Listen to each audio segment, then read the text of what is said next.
Temple के box को number 1 देना है और उसको पहले लोड करना है। और जब अनलोडिंग का वक्त आएगा तभी भी आपको चप्पल निकाल के हाथ पैर धो के वो जो टेम्पल है उसको पहले घर में जाके रखना है, उसके बाद में बाकी सब जो मटेरियल है उसको अनलोड करना है। इस तरीके से सिंपल सिंपल चीजों को लेके आज उन्होंने 2000 करोड़ से भी ज्यादा अमाउंट का एक बिजनेस रखा है और वहां पे 50,000 से भी ज्यादा एम्प्लॉयज काम करते हैं। 140 से भी ज्यादा उनकी ब्रांचेस पूरे इंडिया में है। और उन्होंने सिर्फ एक बिजनेस नहीं बट एक value based business transportation industry में शुरू किया है। इसी के साथ में जब हम एमसीएल में बात करते हैं तो डे 1 से जब एमसीएल प्रस्तापित हुई तो वो एक वैल्यूज के साथ में हमने उसकी प्रस्तावना जो है या प्रस्तापित किया है। और जब भी आप अगर गौर से देखते हैं तो हर एक गैदरिंग से पहले, हर एक मीटिंग में पहले हम हमारी core values, code of ethics और कोड ऑफ कंडक्ट पढ़ते हैं। ये सिर्फ इसलिए नहीं कि वो लिखा गया है और वो हम पढ़ते हैं, वो इसलिए कि हम अपने हर तालुका, हर गांव, हर सदस्य में उसका अनुकरण देखें। और इसी वैल्यूज, इसी बिजनेस और इसी रिवॉल्यूशन का जिसने नींव रखी है, अभी मैं वो उसी व्यक्ति को बुलाना चाहूंगी। धन अंदर धन हमारे एमसीएल के रचनाकार, सलाहकार और शिल्पकार doctor Shyam Golab sir. Thank you. नमस्कार दोस्तों, मैं डॉक्टर श्याम गोलब फिर से एक बार आपका इस ट्रेनिंग सेशन में स्वागत करता हूं। मैं आप सभी को नए वर्ष की बहुत बहुत शुभकामनाएं देता हूं।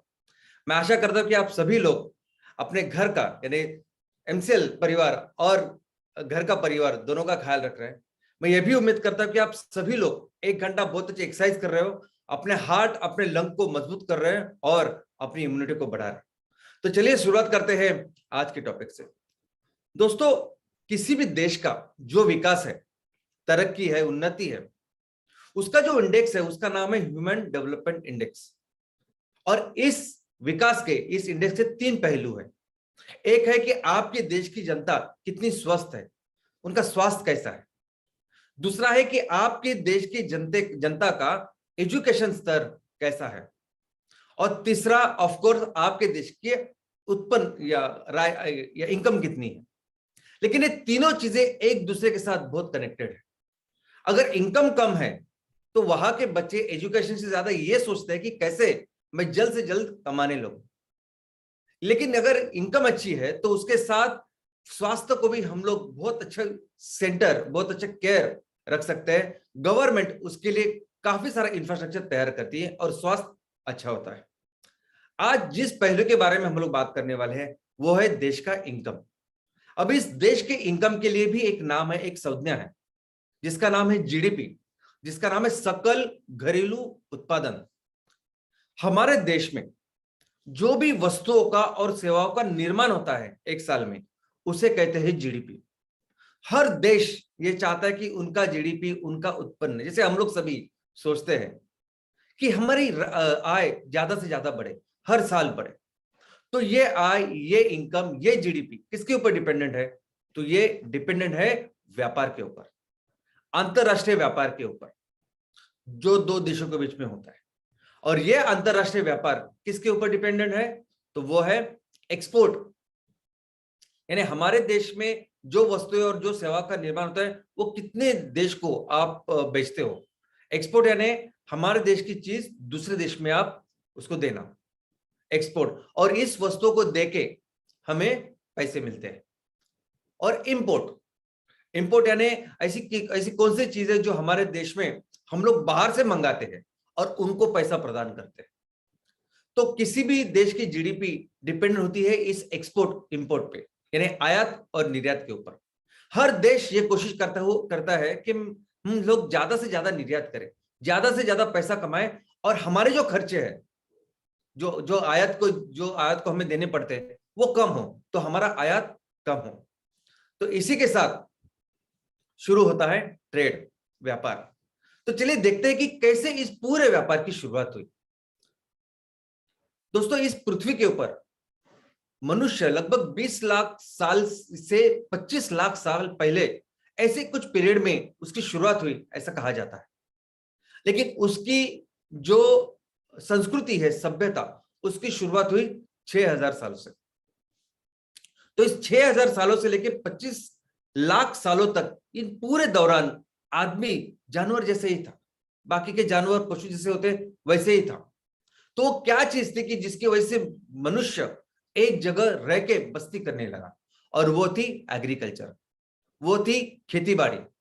दोस्तों एक खेती बाड़ी थी जिसकी वजह से, जैसे उसने खोज की लगभग 40,000 साल पहले इसकी खोज हुई धीरे धीरे करके, और जिस दिन से वो जिस कालखंड से ये पूरी सभ्यता बन गई, वो हम 6,000 साल उसे कहते हैं। तो ये खेती थी जिसकी वजह से मनुष्य एक जगह बस्ती करने लगा, और फिर धीरे धीरे करके इस बस्ती का गांव बन गया। और ये गांव पहले से ही पूरे सभी चीजों में सेल्फ सफिशिएंट था, आत्मनिर्भर था।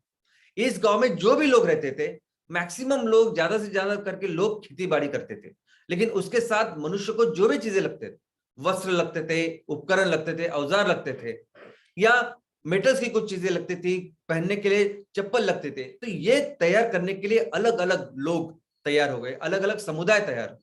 और ये समुदाय, ये सभी लोग एक दूसरे की जो जरूरत है उसको पूरी तरह से उसको पूरा करते थे।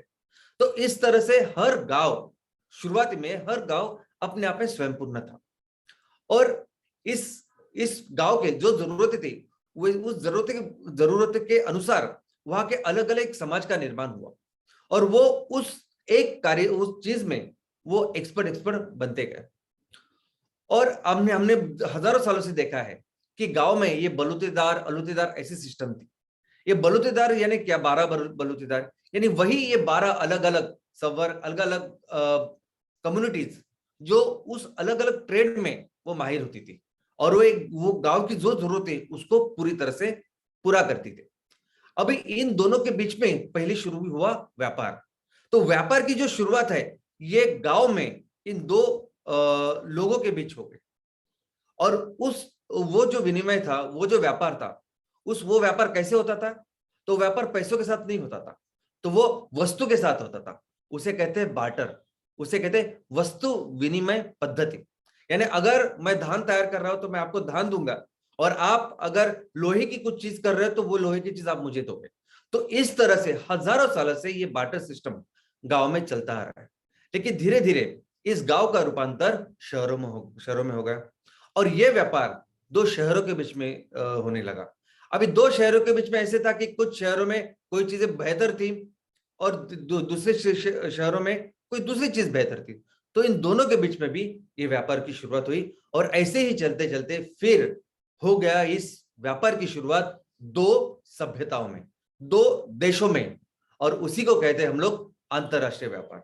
तो इस तरह इस अंतरराष्ट्रीय व्यापार की शुरुआत हुई। दोस्तों ये जो अंतरराष्ट्रीय व्यापार हुआ, इसकी पहली शुरुआत, जैसे हम लोगों ने देखा कि शुरुआत में हर गांव, हर कस्बा अपनी जरूरतों के लिए पूरी तरह से तैयार था, आत्मनिर्भर था। तो सबसे पहले जब ये अंतरराष्ट्रीय व्यापार की शुरुआत हुई, ये हुई लग्जरियस आइटम के लिए, ये ऐसे आइटम के लिए जो शौक के लिए, चैन के लिए जो जरूरी होती है। तो ऐसे आइटम्स के लिए अंतरराष्ट्रीय व्यापार की शुरुआत हुई, और उसमें क्या था? तो उसमें थे वस्त्र, उसमें थे गहने, उसमें प्रेशियस मेटल्स, और उसमें थे मसाले। दोस्तों लेकिन इस व्यापार के साथ सिर्फ उस वस्तुओं का लेन देन नहीं हुआ, उस वस्तुओं का आदान प्रदान नहीं हुआ, तो आदान प्रदान, लेन देन हुई सभ्यता की, लेन देन हुई संस्कृति की, लेन देन हुई बोली भाषा की, लेन देन हुई नॉलेज की, लेन देन हुई टेक्नोलॉजी की। तो ये जो व्यापार है, ये व्यापार सिर्फ वस्तु के लिए नहीं इंपॉर्टेंट है। अगर आप पूरा इतिहास देखोगे, आज के तारीख में भी अगर आप देखोगे, तो किसी भी देश में अलग अलग तरह के दिखने वाले लोग आपको नजर आएंगे। ऐसा कहा जाता है कि इनिशियली बहुत सिर्फ मंगोलियन, निग्रोज, ऐसे सिर्फ 4 ही जमातें थी जो मनुष्य की थी। लेकिन आज आप देखोगे तो हर यानी इंडियंस को देखेंगे तो हर जगह आपको इंडियंस दिखाई देंगे, हर तरह दिखने वाले लोग यहाँ वहां है। यहाँ तक कि हमारे देश में भी कई सारे ऐसे लोग जो व्यापार करने के लिए आए थे, लेकिन आज अभी हमारे संस्कृति का हजारों सालों से हिस्सा बन गए। तो ये सभी, यहाँ तक कि धर्म भी यहाँ से एक जगह से दूसरी जगह गए, इस सबके पीछे है व्यापार। ये जो पूरी संस्कृति का ये पूरा इतिहास आज हम लोग देखते हैं, हर चीज के पीछे जिसकी शुरुआत हुई थी, वो शुरुआत हुई थी व्यापार से। दोस्तों कुछ ऐसे व्यापार है जिन्होंने जो प्राचीन काल में शुरुआत हुई, और जिन्होंने आने वाले दिनों में पूरे दुनिया का इतिहास बदल दिया। तो उसको देखते हैं। सबसे पहले जो व्यापार था वो था सिल्क का, रेशम का। रेशम यानी सिल्क रूट, यानी इस रेशम का व्यापार करने वाला जो मार्ग है, ये पूरी दुनिया में बहुत फेमस है। दोस्तों ये उन दिनों चाइना में, प्राचीन दिनों से ही चाइना और भारत ये रेशम उत्पादन करने वाले सबसे बड़े देश है। चाइना सबसे बड़ा देश तब भी था और आज भी है। चाइना से ये जो व्यापार है रेशम का, ये चाइना से निकल के यूरोप तक ये चलता था। और ये पूरे चलने के लिए एक मार्ग का निर्माण किया गया जिसे सिल्क रूट कहते हैं।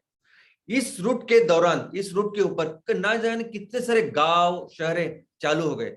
जैसे ये संस्कृति चालू हुई तो आप देख सकते हैं कि कैसे एक जगह पे अगर 50-50, 100-100 किलोमीटर के बीच में आपको बोली भाषा, आपको उनकी देह बोली बहुत अलग अलग, वो ट्रांजिशन आपको दिखाई देगा।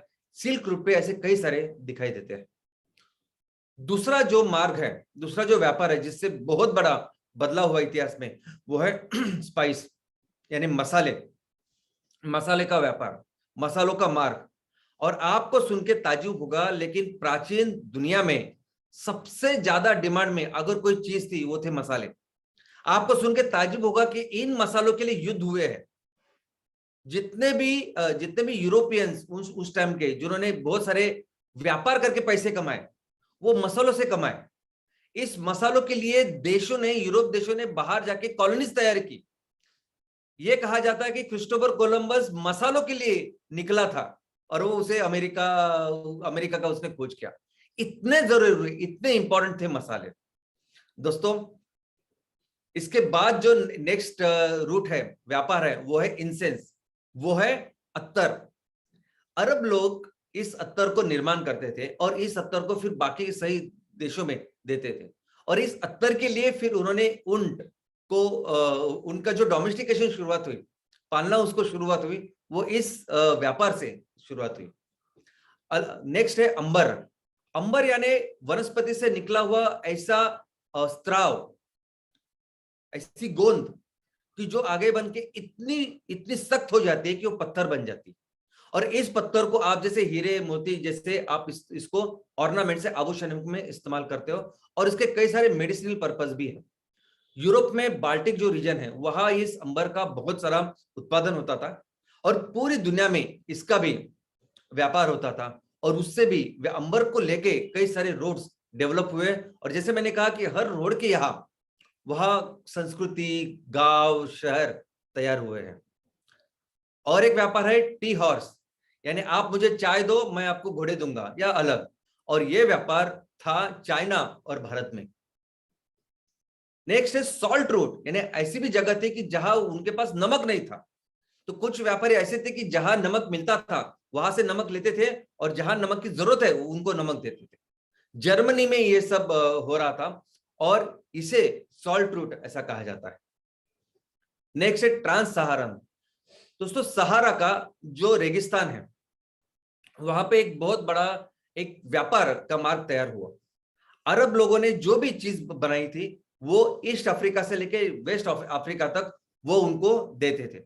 और ये जो रोड, ये जो मार्ग, ये जो व्यापार हुआ, उसके ये कहा जाता है कि अरब से जो इस्लाम धर्म की शुरुआत हुई और पूरे अफ्रीका में जो फैल गया, उसका कारण था ये ट्रांस सहारन ट्रेड। जो अरेबिक लैंग्वेज है वो आज आपको कुछ अफ्रीकन देशों में जो बोली जाती है थोड़ी सी चेंज, उसका भी कारण है ये ट्रांस सहारन रूट। नेक्स्ट जो रूट है वो है टीन रूट। यानी मनुष्य ने जब शुरुआत की तभी एग्रीकल्चर करने के लिए, खेती बाड़ी करने के लिए वो पत्थर के उपकरण या पत्थर के शस्त्र बना रहा था। उसे हम लोग कहते हैं अश्म युग। उसके बाद एक युग आया, उसे कहते हैं ताम्र युग या ब्रॉन्ज एज। उसमें इस ब्रॉन्ज की यानी इस ये जो मेटल धातु, उसकी पहली खोज हुई और इस धातु से बनाए हुए जो उपकरण है, शस्त्र है, उसका उपयोग होता रहा। और इस पूरे युग को कहते हैं ब्रॉन्ज एज। और इसको लेके कई सारे रास्ते तैयार हुए, व्यापार तैयार हुए, उसे ब्रॉन्ज एज में। और उस रूट को टीन रूट कहा जाता है। यानी ब्रॉन्ज यानी पीतल और एक टीन, आप जानते हैं कि टीन करके एक मेटल है जो उससे निकलता है। इसके आगे और इस ब्रॉन्ज एज के बाद जो युग आया वो था लोह युग, जब इंसान को लोह के बारे में पता चला और बाकी सभी चीजें फिर लोह की बनने लगी। तो दोस्तों ये कुछ ऐसे रूट्स है कि जिन्होंने आने वाले दिनों में पूरे दुनिया का इतिहास बदल के रख दिया। अभी हम अपने देश के व्यापार की बात करेंगे, इसका इतिहास देखेंगे। तो पहले मैं आपको बता दूं, ये पूरी सभ्यता जब से चालू है, जब से ये देश है, तब से लेके आज तक जितना भी पीरियड है, 90% ऑफ द टाइम भारत दुनिया की सबसे बड़ी नंबर 1 इकोनॉमी था। भारत दुनिया के लिए 25% से लेके 40% तक इतना जीडीपी, इतना दुनिया का उत्पन्न तैयार कर रहा था। यानी ये आपको सुन के हैरान होगे कि आज की तारीख में भी अगर आप देखोगे तो जो ऐसे देश है कि जिनका बहुत ज्यादा जीडीपी है, बहुत ज्यादा उत्पन्न है, और बाकी के ऐसे देश है कि जिनके पास ज्यादा कुछ नहीं है, ऐसा भी नहीं था उस टाइम में। ये पूरा 90% का टाइम एक भारत एक तरफ और बाकी की दुनिया एक तरफ, इतना बड़ा रोल, इतना बड़ा व्यापार, इतना बड़ा जीडीपी अकेले भारत का था। तो चलिए देखते हैं, शुरुआत करते हैं प्राचीन काल से। हमारे प्राचीन काल की शुरुआत होती है सिंधु घाटी की सभ्यता से। दोस्तों सिंधु घाटी की सभ्यता वो दुनिया में से जो पहले जिस सभ्यता की शुरुआत हुई, देशों की शुरुआत हुई, उसमें सिंधु घाटी की सभ्यता है। ऐसे कहा जाता है कि नंबर 1 जो सबसे पुरानी है सभ्यता वो है मेसोपोटामियन सभ्यता। यानी क्या? यानी आज का जो सीरिया, टर्की, ईरान, वो जो प्रदेश है वो दुनिया का सबसे पहले सभ्यता था, ऐसे बोला जाता है। लेकिन उसके ही साथ ऑलमोस्ट जिस सभ्यता की शुरुआत हुई वो है सिंधु घाटी की सभ्यता। और इस सभ्यता के साथ क्या क्या था? तो इस सभ्यता के चाइना की भी सभ्यता थी, यूरोप की सभ्यता थी, इजिप्ट की सभ्यता थी, ऐसे कई सारी सभ्यता थी। लेकिन दोस्तों जिस तरह से सिंधु घाटी की सभ्यता डेवलप थी, विकसित थी, सिंधु घाटी की सभ्यता के साथ इस किसी भी सभ्यता का कंपैरिजन ही नहीं हो सकता। यानी आज मैं बिल्कुल आपको उदाहरण ही भी नहीं दे सकता कि एक जगह अमेरिका है, जापान है और दूसरी जगह ये देश है, कंपैरिजन ही नहीं था। और मैं इसलिए नहीं बोल रहा हूं कि मैं उस भारत में रहता हूं, भारत मेरा देश है, इसलिए मुझे अभिमान है और मैं ऐसा बोल रहा हूं, बिल्कुल नहीं। इसके सभी सबूत हमारे पास है। दोस्तों उन दिनों हम लोगों ने इस प्राचीन युग में जो कुछ बनाया है, आज हजारों सालों के बाद भी वो है, और उसके देख के पूरी दुनिया के लोग अचंभा करते हैं कि कैसे, किस तरह आपने ये बनाया, किस लेवल पे आपकी टेक्नोलॉजी थी, किस लेवल पे आपका नॉलेज था, किस लेवल पे आपके स्पेशलिटीज थे कि आपने इतनी सब चीजें बनाई हैं। अगर मैं सिर्फ सिंधु घाटी की बात करूं तो सिंधु घाटी में उस टाइम, जब बहुत पहले, उस टाइम भी वहां वेट्स और मेजरमेंट्स थे। ये 1 किलो 2 किलो अभी आपको बहुत सिंपल सा लगेगा, लेकिन पूरे जमाने में ये ऐसा कुछ नहीं था। मेजरमेंट सेंटीमीटर, मीटर, ये जो किलोमीटर हम लोग बोलते हैं, ये उस टाइम में था। दोस्तों उस टाइम में जो उपकरण और जो शस्त्र थे खेतीबाड़ी करने के लिए, ये ऐसे प्रकार के शस्त्र, ये टेक्नोलॉजी बहुत ही आगे थी। कैसे कैसे जमीन रहेगी, किस तरह आप खेती करोगे, ये पूरा डिटेल्ड विकसित हो चुका था।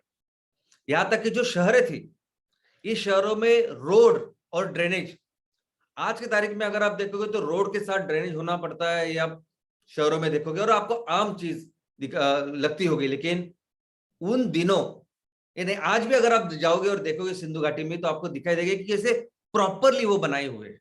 और उन दिनों तो बाकी की दुनिया को, किसी को ये कंसेप्ट ही नहीं था कि ऐसे रोड के बाजू में ऐसे ड्रेनेज वगैरह करना चाहिए। हम लोग सब मिलके आज उस शौचालय की बात करते, सैनिटाइजेशन की बात करते, लेकिन क्या आप इमेजिन कर सकते हैं कि प्रॉपर वेल प्लान्ड ऐसा अर्बन सैनिटाइजेशन सिस्टम उन दिनों हमारी सभ्यता में था, सिंधु घाटी में था। यानी ये बहुत बहुत बहुत ज्यादा सुपर स्पेशलाइजेशन की बात है, जो किसी की जगह पे नहीं थी, जो सिर्फ सिंधु घाटी में थी। म्युनिसिपालिटी आज है ना, आज आपके यहाँ नगर निगम है, म्युनिसिपालिटी है, नगर पंचायत है, सब कुछ। उस दिन पर, उन दिनों ऐसा काउंसिल था जो लोग पूरे आपके शहर के लोगों की जो जरूरत है उसका ख्याल रखते थे, और ये पूरी दुनिया में कहीं नहीं था। दोस्तों फिर क्या बिजनेस करते थे? ये लोग प्राचीन काल में अगर भारत इतना आगे बढ़ा था, इतना डेवलप था, इतना विकसित था, तो वो क्या करते थे कि जिसकी वजह से, कौन सा व्यापार करते कि जिसकी वजह से वो इतने ज्यादा डेवलप था, विकसित था। तो दोस्तों ऐसी कोई भी चीज नहीं मिली है जो आज की तारीख में जो है और जो हमें दिखाई देती कि हाँ इस चीज का व्यापार किया। तो चीज की कौन सी थी जिसका उन्होंने व्यापार किया? वो थी एग्रीकल्चर। एग्रीकल्चर, कृषि के ऐसी चीज है जो कुछ दिनों बाद हमें पता है जो इतने साल तक नहीं रहते, वो फिर से रिसाइकल होते हैं। तो उन्होंने सिर्फ एक ही चीज के ऊपर, एक ही चीज की वजह से सिंधु घाटी की सभ्यता दुनिया में सबसे विकसित, सबसे बढ़िया, सबसे आगे थी, और उसका कारण था कृषि। और कृषि को लेके पशुपालन और बाकी की सभी चीजें सिंधु घाटी की सभ्यता करती थी। इसी का प्रमाण करके वहां एनिमल हस्बेंड्री, आई मीन पशुपालन के लिए उन्होंने स्पेशल जो अरेंजमेंट किया है वो भी आज की तारीख में वहां मौजूद है। दोस्तों इसके बाद हमारे यहाँ भारत देश में ऐसे शहरों का निर्माण हुआ, ऐसे शहर है कि जो शहर है पूरी दुनिया में कहीं ऐसे कहीं नहीं थे, कंपैरिजन में नहीं थे। इतने डेवलप्ड, इतने विकसित हमारे शहर हुआ करते थे। और उस शहरों में सभी जगह, यानी जैसे जिस जिस तरह हम लोगों ने सिंधु घाटी की सभ्यता के बारे में देखा, वैसे ही उसके बहुत एडवांस स्ट्रक्चर वो हर शहरों में थे। दुनिया में सबसे जो बेस्ट एजुकेशन के क्या बोल सकते हैं उसे, पूरे एजुकेशन की बड़ी बड़ी यूनिवर्सिटीज, हिंदी में अभी मुझे वर्ड नहीं आ रहा है, ये बड़ी बड़ी यूनिवर्सिटीज पूरी दुनिया की भारत में थी। दोस्तों भारत के, और सिर्फ यूनिवर्सिटीज नहीं थी, तो यूनिवर्सिटीज के जो विषय थे, विषय सबसे ज्यादा स्पेशलाइजेशन, सबसे ज्यादा सुपर स्पेशलाइजेशन सिर्फ और सिर्फ भारत में था। दोस्तों भारत में पढ़ने के लिए पूरे दुनिया से लोग आते थे। आज भारत के इस अमीरी के बारे में, इस संस्कृति के बारे में ये जिन्होंने लिख के रखा है ना, वो उन्होंने, उनके पास वो रिकॉर्ड है। चाइनीज यहाँ आके गए, यूरोपियन आके गए, उन्होंने लिख के रखा है कि भारत कितना समृद्ध था, कितना आगे था, कितना डेवलप था उनके कंपैरिजन में। क्योंकि हमारे यहाँ जो भी रिकॉर्ड थे ये अंग्रेजों ने पूरी तरह से बर्बाद कर दिया, अंग्रेजों ने पूरी तरह से इनको मिटा दिया। अंग्रेजों ने कभी हमको बताया नहीं कि हम लोग इतने अच्छे थे। तो ये सभी रिकॉर्ड आप अगर पढ़ाई करोगे तो आपको पता चलेगा, बाहर के लोग जो पढ़ के गए हमारे, उन्होंने लिखे हुए हैं भारत के बारे में। और इन दो शहरों में, भारत देश में दो शहरों में व्यापार भी इतना डेवलप था कि इसके लिए सभी चीजों का उन्होंने ख्याल रखा था। जो भी शहर आज भी आपको नजर आते हैं, अगर आपको लगता है कि कांचीवरम आज उस रेशम का या उस साड़ी के लिए जाना जाता है, माना जाता है और पूरी दुनिया में मशहूर, तो आज से नहीं, वो हजारों सालों से। अगर गुजरात में खंभात, वो जो पोर्ट है, बंदर है, वो व्यापार के लिए जाना जाता है, वो आज से नहीं, वो हजारों सालों से। केरला में कालीकत अगर मसालों के लिए प्रसिद्ध है, वो आज से नहीं, हजारों सालों से है। ये वो सेंटर्स है, ये आज भी इतने नहीं होंगे, उतने ज्यादा डेवलप्ड थे और उस चीजों के लिए डेवलप थे। दोस्तों ये तो था प्राचीन भारत के बारे में। मिडियवल यानी मध्ययुगीन भारत में क्या था? आपको ऐसा लगेगा कि मध्ययुगीन भारत में तो, आई मीन प्राचीन भारत में तो ज्यादा कंपटीशन, मुकाबला नहीं था, ज्यादा देश नहीं होंगे। लेकिन मध्ययुगीन भारत जो 5वीं सदी से 15वीं सदी तक है, तो इसमें तो कई सारे लोग, कई सारे देश आए होंगे। फिर भारत का वो जो स्थान था, वो जो पोजीशन थी, वो शायद अच्छी नहीं रहेगी, लेकिन ऐसा बिल्कुल नहीं। दोस्तों आप सोच नहीं सकते, लेकिन सबसे ज्यादा व्यापार जो तो प्राचीन में था, वैसे ही बरकरार इन्होंने मध्ययुगीन भारत में रखा। वह यहां तक कि उससे भी ज्यादा बिजनेस, व्यापार के लिए काम अगर भारत ने कहीं किया होगा तो इस मध्ययुगीन में किया। पूरे इस 1000 सालों में हमारा जीडीपी हमेशा 30% के आगे ही रहा। पूरे दुनिया का 1/3 इतना इनकम हम लोग इस पूरे 1000 सालों में मध्ययुगीन भारत में तैयार करते थे। हम इतने अमीर, ये इस 1000 सालों में हमने इतना व्यापार किया कि सबसे ज्यादा सोने की जो मुद्राएं हमें दिखाई देती है, वो पूरी इस 1000 इस मध्ययुगीन भारत में तैयार हुई। मुगलों ने की, बाकी के राजाओं ने की, लेकिन हमारा व्यापार ही इतना ज्यादा था कि बहुत ज्यादा सोना, बहुत सोने से लेके जो कुछ चीजें आज हमें दिखाई देती है, वो इस चीज की वजह से हुई। लैंड सिस्टम, लैंड के बारे में, इस एग्रीकल्चर के बारे में, उसका सिस्टमैटिक, उसकी जो सिस्टम जो डेवलप हुई वो इस टाइम डेवलप हुई दोस्तों। उसका एक कारण ये था कि ये पूरा जो भारत था वो एक संघ ऐसा एडमिनिस्ट्रेशन में था, चाहे वो मुगल हो, चाहे वो मराठा हो, या बाकी कोई दूसरे, उन्होंने एक पूरे देश में जितने भी छोटे छोटे राज्य थे वो उनका एक एडमिनिस्ट्रेशन किया। तो इसकी वजह से क्या, और उन्होंने टैक्सेशन हो या बाकी कोई चीज हो उसको उन्होंने प्रॉपरली डेवलप किया, एक समान की। तो दो राज्यों के बीच में व्यापार करना बहुत आसान हो रहा था और उन्होंने आसान किया, उसके ऊपर ध्यान दिया। लेकिन एक चीज जिसकी वजह से मध्ययुगीन भारत दुनिया का सबसे बड़ा व्यापार करने वाला देश बना, उसका एक ही कारण है, और वो है एग्रीकल्चर, वो है खेतीबाड़ी। दोस्तों सबसे ज्यादा ध्यान अगर इस पूरे 1000 सालों में वह तब के राजाओं ने, मुगलों ने दिया होगा तो वो सिर्फ एक ही था, और वो एग्रीकल्चर। उन्होंने भारत के एग्रीकल्चर को इतना बेहतर बनाया, टेक्नोलॉजी इतनी बेहतर बनाई कि उन दिनों हमारा जो प्रोडक्टिविटी थी खेतीबाड़ी की वो दुनिया में सबसे ज्यादा थी, नंबर 1। नंबर 2, हमारे देश में बहुत सारी आबादी तब से है, ज्यादा आबादी हमेशा हमारे देश में रहती थी, लेकिन पर कैपिटा इनकम, प्रति व्यक्ति इनकम भी दुनिया का सबसे ज्यादा हमारा था। और वो था सिर्फ इसलिए कि मुगलों ने, इन सभी लोगों ने इन खेती के ऊपर बहुत ज्यादा ध्यान दिया। इन खेती को लेके उन्होंने ऐसी डेवलप्ड सिस्टम बनाई, खेती के जो पूरी जो व्यवस्था बनाई, पद्धति, एसओपी हम लोग बोलते हैं, ये सब के उसका फायदा फिर ये अंग्रेजों ने लिया और अंग्रेजों ने खुद का फायदा करके लिया। दोस्तों हम इस मध्ययुगीन भारत में सबसे ज्यादा शहर है हमारे देश में थे, दुनिया में कहीं ज्यादा इतने लोग शहरों में नहीं रहते थे, इतने शहर भारत में थे। और ये शहर की जो लेवल थी वो लेवल तो बाकी किसी भी कंट्री के साथ देख आप कंपेयर ही नहीं कर सकते। आप कहेंगे कि सिर्फ खेतीबाड़ी में, कृषि में हम लोग आगे थे, तो ऐसा नहीं है। इंडस्ट्रियल हब थे हम लोग, पूरी दुनिया का 25% जो इंडस्ट्रियल आउटपुट वो भारत से आता था। इतना इंपॉर्टेंट हम इंडस्ट्रीज में थे। और इसमें क्या था, तो ये पूरे जो मैन्युफैक्चर गुड्स, जो चीजें, जो व्यापार, जो सेक्टर उन दिनों थे, उस सेक्टर के सभी प्रोडक्ट्स और कैश क्रॉप्स ये दोनों थे। हम लोग टेक्सटाइल, स्टील और शिप बिल्डिंग यानी जहाज निर्माण, इन तीनों सेक्टर में दुनिया में नंबर 1 थे। टेक्सटाइल की बात करें तो टेक्सटाइल में, इस टेक्सटाइल के व्यापार में आज आप क्या देखोगे तो 80% जो कपड़ा है वो आता है वो क्रूड ऑयल से, वो बनता है रेयन, ये सब क्रूड ऑयल से आता है, मैन मेड फाइबर्स। और सिर्फ 20% है वो कॉटन, सिल्क, जूट से आता है।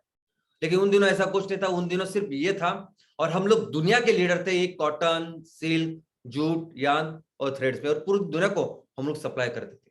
मसालों में भी वही हाल था, पूरे मसालों की मैक्सिमम बिजनेस भारत किया करता था। यहां तक कि ब्रिटिश और यूरोपियन जो लोग, जो फैशन उनका होता था, वहां के राजा और अमीर लोग जो पहनते थे वो पूरे डिपेंडेंट थे हमारे सिल्क के ऊपर। यहाँ के मुगल लोग जो सिल्क बनाते थे, जो उसमें डिजाइन बनाते थे, वो डिजाइन को लेके वो वहां फैशन समझा जाता था और वो यहाँ से इंपोर्ट करते थे। 90% ब्रिटिश का जो एशिया से जो इंपोर्ट था, 90% आता था सिर्फ भारत से। यानी जिस ब्रिटेन को हम लोगों ने इतना बड़ा बनाया, वो ब्रिटिश 90% हमसे इंपोर्ट करवाता था। डच यानी अभी का जो नेदरलैंड है ना, और डच लोग का तो 40%, तो जितना पूरा दुनिया का इंपोर्ट करते थे ना 40%, वो 40% तो सिर्फ बंगाल से आता था। यानी हमारे देश का सिर्फ जो बंगाल सूबा है उससे जाता था डच को। यानी ये सब developed, so called developed countries, European countries, देश आज आप जिसको बोलते हैं, वो पूरी तरह से हमारे सिर्फ इकोनॉमी पे डिपेंडेंट नहीं थे, वो इतने पीछे थे कि कंपेयर रीजन भी नहीं हो सकता है। तो आपको क्या लगता है कि ये सब अलेक्जेंडर क्यों आया भारत, वो क्यों नहीं गया चाइना? ये अफगान, ये डच, ये पोर्चुगीज, ये ब्रिटिश, ये सभी लोग भारत ही क्यों आए? इतने ज्यादा आक्रमण भारत के ऊपर क्यों हुए? उसका कारण था दोस्तों, उन दिनों भारत एक्चुअली सोने की चिड़िया पूरी दुनिया में उसे कहते थे। जो हम लोग ने सुना है कि डाल डाल पर सोने की चिड़िया करती है बसेरा, वो भारत देश है मेरा। दोस्तों ये एक्चुअली हकीकत थी। जो हम लोग कहते हैं कि सोने का धूर आता था, एक्चुअली इतना सोना भारत में था। भारत सभी चीजों में स्वयं पूर्ण था। भारत बाहर जब लोगों को कुछ देता था, एक्सपोर्ट करता था, निर्यात करता था, तो सिर्फ सोना लेता था उनसे। तो सोचिए कि हम लोग उतने अमीर थे, इतना बड़ा व्यापार भारत देश करता था, और इसीलिए भारत को पूरे दुनिया में सोने की चिड़िया कहती थी।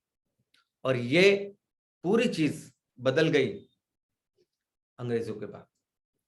अंग्रेजों ने इस पूरी व्यवस्था को, इस पूरी चीज को पूरी तरह से बर्बाद करके रख दी। अंग्रेज आए 17वें शतक में, और हमारी आजादी तक वो रहे। 400 साल ऑलमोस्ट उन्होंने हमारे ऊपर राज किया, और इस देश को, इस महान देश को गुलाम बनाया। जीडीपी यानी ब्रिटेन का जीडीपी, जब ब्रिटेन यहाँ आए, यानी बाहर की जगह पे वो बहुत ज्यादा व्यापार करने की कोशिश कर रहे थे, लेकिन उनका जो जीडीपी था पूरी दुनिया का, वो सिर्फ 2% था। हम लोग बोलते हैं ना पूरी पूरी दुनिया में राज किया ब्रिटेन, उसका सिर्फ 2% जीडीपी था। और सिर्फ 19वें शतक के एंड तक ही उनका जीडीपी 4 गुना, 4.5 गुना बढ़ गया, और वो सिर्फ बना भारत की वजह से। दोस्तों, और हमारा देश जब 1700 में उनका जीडीपी 1/4 था, 25% था, वो जब इन्होंने देश छोड़ा, वो एकदम 4% से भी बहुत कम, 3-3.5% हो गया। दोस्तों, ये देश, ये ब्रिटिशों ने कैसे लूटा भारत को, कैसे भारत को इतनी बड़ी डेवलप्ड इकोनॉमी से लेके एकदम एकदम बैकवर्ड, दुनिया के सबसे बैकवर्ड इकोनॉमी करके हमको उस टाइम में कहा जाता है। सबसे ज्यादा फेमाइंस, सबसे ज्यादा ये हमारे यहाँ हुए, भूखमरी हमारे यहाँ हुई।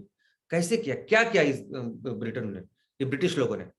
तो दोस्तों, पहले ब्रिटिशों को पहले भी लोग आते थे आक्रमण करने, क्योंकि भारत इतना इतना सब, इतना पैसा, सब कुछ था भारत के पास। तो क्या करते थे वो, तो वो अपनी सेना लेके आते, किसी राजा के साथ लड़ते, और उसको हरा के उसके पास जो भी सोना बिना जो कुछ मिलता था वो अपने घर लेके जाते थे। बस इतना ही करते थे। लेकिन क्या चीज थी, क्या चीज थी कि ये अंग्रेज 400 साल तक हमें लुट्टे लुट्टे लुट्टे ही रह गए। बाकी के लोग क्या करते थे कि आते थे, लड़ाई करते थे, सोना लेते थे, निकल जाते थे। लेकिन इन 400 साल ये किया ब्रिटिशों ने, अंग्रेजों ने, ये तो किया ही। लेकिन ऐसी क्या चीज थी कि 400 साल तक वो बार बार बार बार बार बार हमें लुटते गए। तो आपको मालूम है क्या, कौन सा खजाना उन्होंने लूटा? कौन सा खजाना? तो ये वो खजाना है जो इस प्रकृति ने, इस धरती माँ ने भारत को हजारों सालों से दिया है। और उस खजाने का नाम है कृषि। उस खजाने का नाम है अपनी खेती बाड़ी। क्या किया अंग्रेजों ने, किस तरह से उनकी इकोनॉमी इतनी बड़ी, इतनी डेवलप्ड इकोनॉमी बन गई। उन्होंने सिर्फ इस एग्रीकल्चर के ऊपर ध्यान दिया, जो एग्रीकल्चर जिसकी वजह से हम लोग प्राचीन युग में भी इतने बड़े इकोनॉमी थे, मध्ययुगीन भारत में इतने बड़े इकोनॉमी थे, उसको ही, उसी खजानों को उन्होंने बार बार बार बार बार बार बार बार लूटा, और हमें कंगाल बनाया, और खुद इतने रिच हो गए। क्योंकि जो अपनी अर्थव्यवस्था थी, जिस तरह से हम लोग कुछ काम करते करते थे, हमारी खेती करते थे, वो पूरी तरह से बर्बाद किया उन्होंने। भारत के सभी खेत को, सभी इस कृषि को इसके लिए इस्तेमाल किया कि ये सब रॉ मटेरियल बनाएगा। इनके यहाँ देश को क्या चाहिए, लोगों को क्या चाहिए, खाने के लिए है कि नहीं, वो पूरा कुछ देखना नहीं।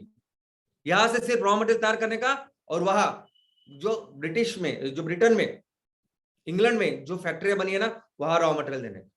आपको क्या लगता है कि कैसा एक देश जहां बिल्कुल रॉ मटेरियल तैयार ही नहीं होता, रॉ मटेरियल तैयार ही नहीं होता, वो देश पूरी दुनिया में टेक्सटाइल में नंबर 1 देश बन जाता है।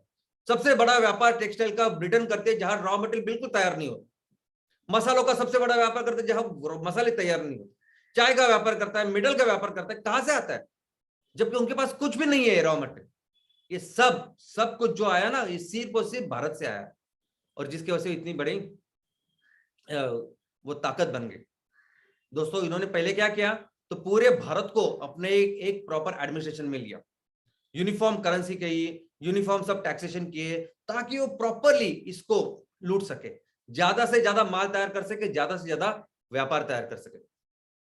आपको क्या लगता है, ये इंफ्रास्ट्रक्चर डेवलपमेंट जो है, ये रेल लाई उन्होंने, ये जो पोस्ट ऑफिस चालू की, वो क्यों चालू किया? हमारी भलाई के लिए चालू की। आपको क्या लगता है, ये मुंबई जो शहर है, वो मुंबई शहर था? बिल्कुल नहीं था मुंबई शहर।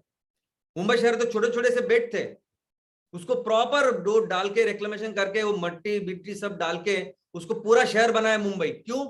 क्योंकि उस शहर को लग के बहुत सारे कॉटन, एक कपास तैयार करने वाले गुजरात महाराष्ट्र में एरियाज थे। जल्द से जल्द कैसे उन कपास को, कॉटन को लेके लाया जाए, वस्त्र तैयार करे, यहाँ जो मिल वगैरह लगी वो इसीलिए, और कैसे वो सब ब्रिटेन में चला जाएगा। और वो मुंबई पोर्ट ऐसा था कि उससे आसान था ये सब करना। तो वो इसलिए सब किया गया कि वो ज्यादा से ज्यादा हमारे देश की लूट करे। दोस्तों, हमारे देश के एक पितामह जिनको कहा जाता है, ऐसे बहुत बड़े समाज सुधारक थे जिनका नाम था दादा भाई नौरोजी। ये एशिया के एकमेव ऐसे पर्सन थे जो ब्रिटेन की संसद में मेंबर ऑफ पार्लियामेंट, संसद के सदस्य थे, चुन के आए थे। वहां लंदन में थे। पूरी दुनिया में उन्होंने एक थियरी रखी और उस थियरी का नाम था ड्रेन ऑफ वेल्थ थियरी। पूरी दुनिया को बताया उन्होंने कि ये जो अंग्रेज, ये जो इंग्लैंड, ये जो अभी इतना बड़ा देश बन गया, इतनी बड़ी इकोनॉमी जो बन गई है ना, ये सिर्फ और सिर्फ भारत को लूटने की वजह से बनी। उन्होंने एक किताब लिखी जिसका नाम है poverty and un British rule in India, जिसमें इस किताब में उन्होंने पूरी डिटेल लिखी है कि किस तरह से इन अंग्रेजों ने हमें पूरा लूटा और खुद इतने अमीर हो गए। और यही रिजल्ट हुआ फिर। इतना बड़ा देश, इतनी बड़ी इकोनॉमी, इतनी बड़ी अर्थव्यवस्था, जो दुनिया की सबसे बड़ी अर्थव्यवस्था था, जिसका कंपैरिजन ही नहीं हो सकता था, वो दुनिया की सबसे बैकवर्ड इकोनॉमी बन गया। और ये किया सिर्फ और सिर्फ अंग्रेजों ने। और उन्होंने सिर्फ हमें ये 400 साल सिर्फ इस अर्थव्यवस्था का गुलाम नहीं बनाया, मानसिक भी गुलाम बन गए। आज भी जब हम लोग, उन्होंने ये सब चीज, यानी हमें प्रॉपरली मानसिक गुलाम बनाने के लिए जो भी ऐसे कुछ एविडेंस थे, जो भी ऐसी कुछ चीजें थी जिसकी वजह से हमें पता चलता था कि हमारा जो पास्ट वो इतना गौरवशाली था, हम लोग इतने इस संस्कृति से है, कि पूरे उन्होंने मिटाने की कोशिश की। तो जब भी हम लोग देखते थे उन्होंने क्यों इतने किले जलाए, छत्रपति शिवाजी महाराज के किले जलाए, किताबें जला दी, ग्रंथालय जला दे, पूरी उद्ध्वस्त किया, वो इसीलिए ताकि आपको नहीं पता चले कि आप कौन हो। दोस्तों, फिर आई आजादी, और उस आजादी के बाद कैसे व्यापार रहा, तो उस आजादी के बाद का जो पीरियड है उसको हम लोग दो हिस्सों में डिवाइड कर सकते हैं। एक तो वो हिस्सा जो आजादी के बाद हमने जो उदारीकरण किया, व्यापार का उदारीकरण, वहां तक हम लोग बोल सकते हैं वो 1991 में हुआ, यानी 1947 से लेकर 1991 का एक। और उदारीकरण के बाद का जो हिस्सा है, जो अभी तक जो चालू है, उसको हम लोग दूसरा हिस्सा बोल सकते हैं। अब इस पहले हिस्से में क्या हुआ, तो पहले हिस्से में आजादी के बाद जो भी सरकारें आई, उन्होंने देखा कि हम लोग किसी को आने नहीं देंगे, यहाँ भारत में किसी को यहाँ बिजनेस करने नहीं देंगे, क्योंकि ये 400-450 साल अंग्रेजों ने जो हम पे किया, वो बिजनेस करने के लिए आए थे ना, अंग्रेज सरकार नहीं आई थी, ईस्ट इंडिया कंपनी करके कंपनी आई थी कि जिन्होंने ये सब किया। तो बहुत ही प्रोटेक्टेड लेवल पे बिजनेस का, व्यापार की शुरुआत हुई। बहुत सारे रूल्स रेगुलेशन देश ने बनाए। और क्या हुआ इसका नतीजा, कि इसके उस रेगुलेशन और रूल्स के चलते ये जो लाइसेंस राज जिसको बोलते हैं, ये जो ब्यूरोक्रेसी, ये जो बाबू सिस्टम है, ये इतना भयंकर हो गया, बहुत ही ज्यादा। उसको आज भी हम लोग उसको महसूस कर रहे हैं। अगर आपको अपनी जमीन का पेपर भी चाहिए, उस तलाटी के पास, पटवारी के पास क्या करना पड़ता है वो आपको पता है। तो ये बहुत ही भयंकर हुआ। लेकिन गवर्नमेंट चाहती थी कि जो भी बिजनेस हो, ज्यादा से ज्यादा गवर्नमेंट का रोल हो और थोड़ा कम प्राइवेट को दे। बड़े जो कुछ करना है वो प्राइवेट और गवर्नमेंट दोनों मिला के दे दें। तो इसलिए आप देखोगे कि 91 के पहले जो भी कंपनी भी आई थी, मारुति का एक अच्छा एग्जांपल, कि उसमें आधे से ज्यादा एक्चुअली गवर्नमेंट उसमें इन्वॉल्व थी दोस्तों। लेकिन इसका रिजल्ट ये हुआ कि जिस तरह से इकोनॉमी की ग्रोथ होनी चाहिए थी, जिस तरह से आबादी बढ़ रही थी, लोगों की जरूरतें बढ़ रही थी, और जितनी वस्तुओं का, खाद का, सब चीजों का निर्माण होना चाहिए था, वो निर्माण नहीं हो रहा था। जिस तरह से इकोनॉमी का डेवलपमेंट होना चाहिए था, विकास होना चाहिए था, वो नहीं हो रहा था। और बहुत ही स्लो ग्रोथ हमारे देश की शुरुआत हुई। यानी जो भी चीजें हमारे देश में बन सकती थी अदरवाइज, वो भी हम लोग बाहर से मंगवाने लगे। हमारा इंपोर्ट इतना बढ़ गया कि हमें बहुत उस इंपोर्ट और एक्सपोर्ट में, यानी आयात निर्यात में बहुत ज्यादा डिफरेंस हुआ और इतने ज्यादा पैसे हमें बाहर वालों को देने पड़ते थे। जो चीज हम लोग अपने देश में भी तैयार कर सकते थे उसके लिए भी हमें बाहर वालों के ऊपर डिपेंडेंट है। और फिर एक समय ऐसा आया, यानी बहुत दिन तक ये सब चलता रहा और एक समय ऐसा है कि ये पूरी जो यंत्रणा थी, पूरी अर्थव्यवस्था ऑलमोस्ट हमारी पूरी तरह से कोलैप्स हो गई। एक ऐसा साल था 1991 कि जहां फरवरी में, हर साल फरवरी में बजट पेश होता है, वो बजट पेश ही नहीं कर पाए हम लोग। हमारी गवर्नमेंट बजट पेश नहीं कर पाई और इसका ये जो न्यूज पूरी दुनिया में फैल गई और पूरी दुनिया में लगा कि अभी भारत तो पूरी तरह से अभी उभर के नहीं आया। इतनी बुरी तरह से हमारी अर्थव्यवस्था थी। हमारे पास जैसे किसी भी घर में होता है ना, हमारे पास अगर किसी चीज को बाहर से मंगवाना है तो सिर्फ 3 हफ्ते हम लोग उनको पैसे दे सकते, इतने ही पैसे थे। तो ऐसा समझे आपका घर है और आपके घर में खाने पीने के लिए कुछ भी नहीं, सिर्फ आगे के 3 हफ्ते आप खा सकते हो, इतना ही आपके घर में बचा है। ऐसी परिस्थिति भारत की हुई थी, हमारी ऐसी परिस्थिति थी। और जिस तरह से हम लोग काम कर रहे थे, कोई भी बैंक यानी वर्ल्ड बैंक, IMF, ये जो अंतरराष्ट्रीय वित्तीय संस्था, किसी ने हमको मदद नहीं की। जैसे मैंने कहा कि हमने बजट भी पेश नहीं किया, कुछ भी नहीं था हमारे पास, तो कोई भी खड़ा नहीं रहा। उनको लगा कि हम लोग अगर भारत को पैसे देंगे, कुछ भी मदद करेंगे तो ये पूरा पानी में जाने वाला है। वैसे ही ना, जैसे हमारे घर में भी होता है, आपके घर में कभी कभी ऐसी परिस्थिति होती है कि कोई आपको मदद करने के लिए तैयार ही नहीं होता, क्योंकि उनको लगेगा कि नहीं, इसको ये तो इतनी बुरी तरह से कंगाल है कि इसको जो भी पैसा देना है वो सब जाना है। इतनी परिस्थिति गंभीर हो गई कि जिस तरह से हम अपने घर का सोना गिरवी रखते हैं और पैसे मांग लेते हैं, हमने अपने राष्ट्र का जो कुछ सोना था वो लंदन के बैंक में गिरवी रखा। सोचिए, एक ऐसा देश जो पूरी दुनिया में सोने की चिड़िया करके कहा जाता था, जहां हर कोने में, हर जगह सिर्फ और सिर्फ सोना था, उस देश को अपना सोना जो कुछ था रिजर्व बैंक में वो गिरवी रखना पड़ा और पैसे लाने पड़े। पूरी वो गवर्नमेंट वगैरह कोलैप्स हो गई थी। और फिर इस टाइम में आ गए ये दोनों, तब के जो पंतप्रधान थे PV नरसिंह राव और उनके जो अर्थ मंत्री थे मनमोहन सिंह, इन दोनों ने आके बहुत ही बोल्ड, बहुत ही अच्छे ऐसे डिसीजन लिए कि जिसके वजह से फिर ये पूरी इस चीजों से बाहर को उन्होंने देश को निकाला। नहीं तो बहुत ही गंभीर परिस्थिति में हम लोग थे। लेकिन क्या था निर्णय वही था, उदारीकरण, जागतिकीकरण और खासगीकरण। निर्णय यही था कि अगर आपको देश में किसी को बिजनेस करना है तो आओ, सभी लोग आ जाओ और आप यहाँ देश में बिजनेस करो। और जो भी रेड टेपिज्म था, जो भी कुछ उसमें ये बहुत ही स्ट्रिंजेंट, स्ट्रिक्ट ऐसे लॉस था, ऐसे लाइसेंस राज था, वो पूरी तरह से उन्होंने कम किया। और इस तरह से फिर शुरुआत हुई बाकी के सभी लोगों को यहाँ आके बिजनेस करने की। तो दोस्तों देखिए, तो इस तरह से भारत की इकोनॉमी फिर से एक बार सभी प्राइवेट, सभी देशों के लिए, बाकी सब चीजों के लिए ओपन हो गई। अब इसको कोई भी आ सकता था और हमारे देश में बिजनेस कर सकता था। तो क्या हुआ इसका परिणाम? हमने ये जो उदारीकरण किया, खासगीकरण किया, जागतिकीकरण किया, क्या हुआ? हम लोगों ने जब इकोनॉमी पूरी दुनिया के लिए खोल दी तो क्या उसकी वजह से हमारे देश का अच्छा हुआ? क्या उसकी वजह से हमारे ये जो किसान है उनकी इनकम बढ़ गई, हमारे लोगों की इनकम बढ़ गई, हमारा GDP बढ़ गया? क्या हम लोग फिर से उस जगह पे गए जहां हम लोग थे? आज क्या परिस्थिति है?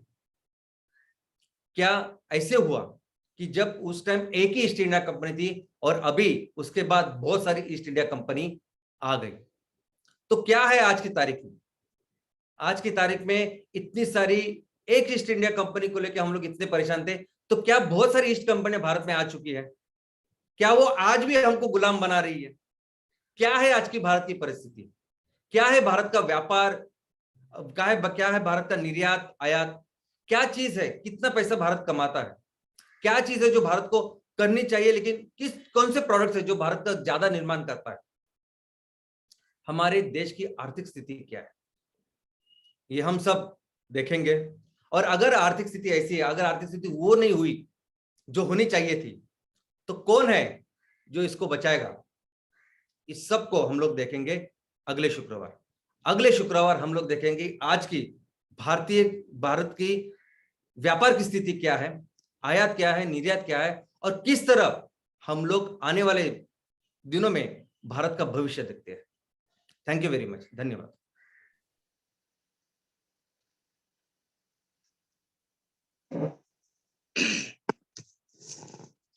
Thank you very much Shyam sir.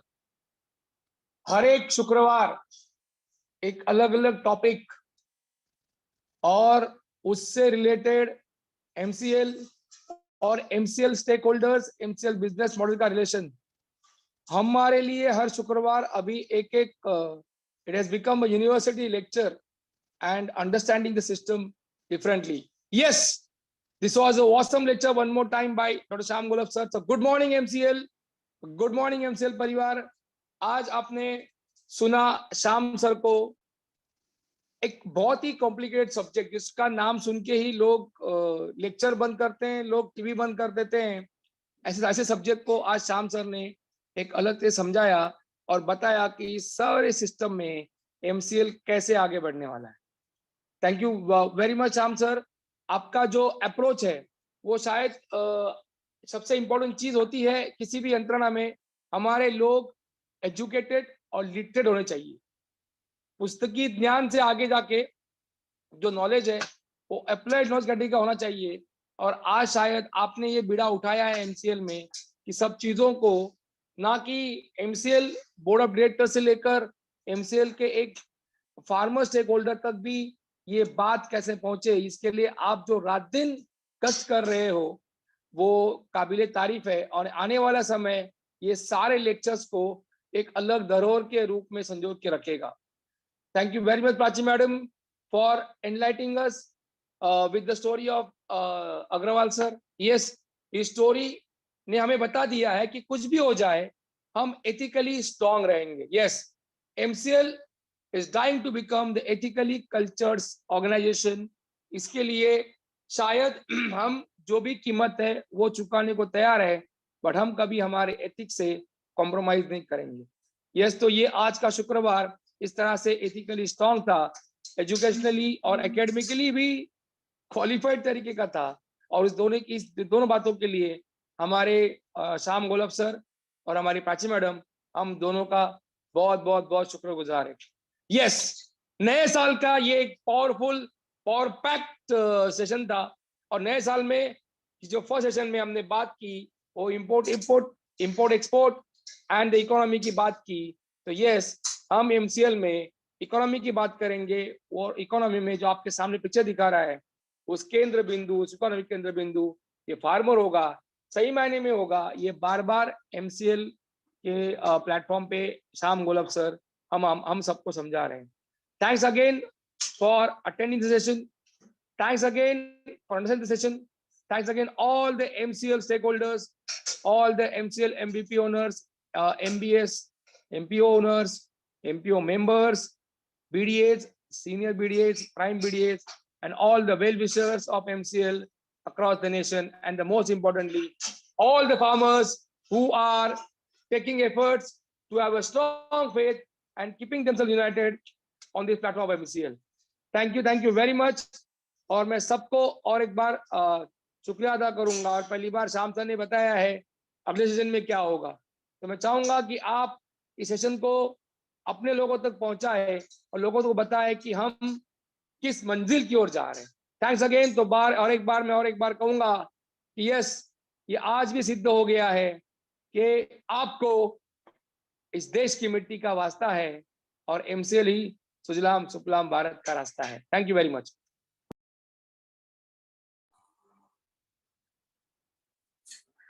Thank you, Lavesh sir, and it was wonderful session by Dr. Shyam sir.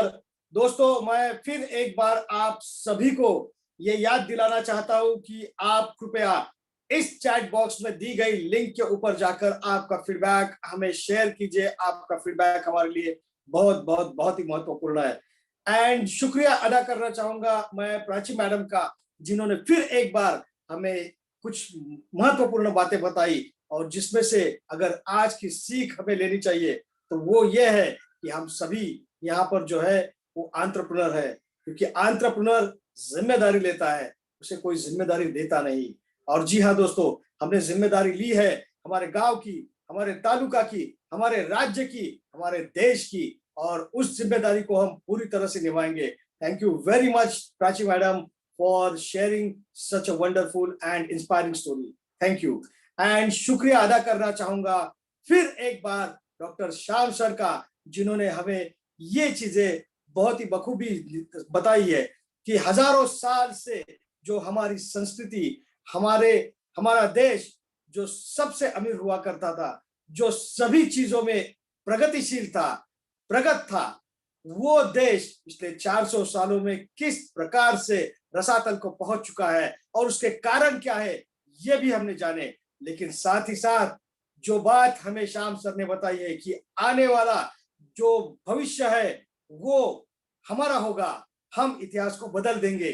जी हाँ दोस्तों, बहुत ही जल्द आने वाले दिनों में एमसीएल के रास्ते हम जो कुछ भी पीछे घट चुका है उसे मिटाकर हम नया इतिहास रचने के लिए तैयार है। तो थैंक यू वेरी मच। और फिर एक बार मैं आप सभी MPO, MBS, prime video, BDA, MBP, channel partner, self help groups and सभी स्टेक होल्डर्स का दिल से धन्यवाद अदा करता हूँ। 2022 साल की शुभकामनाएं आपको देता हूँ। और फिर मैं आप लोगों को ये कहना चाहता हूँ कि इसी तरह से हर शुक्रवार इस ट्रेनिंग सेशन को अटेंड करते रहे ताकि हमें हमारा रोड मैप क्लियर होते रहे। Thank you very much. आप सभी को मैं ये गुजारिश करूंगा कि आप अपने परिवार का, एमसीएल परिवार का सेहत का ख्याल रखिए। और इसी के साथ मैं मंगेश शेलार, आपका होस्ट, ये घोषणा करता हूं कि आज का यह वेबिनार यही समाप्त हुआ। धन्यवाद।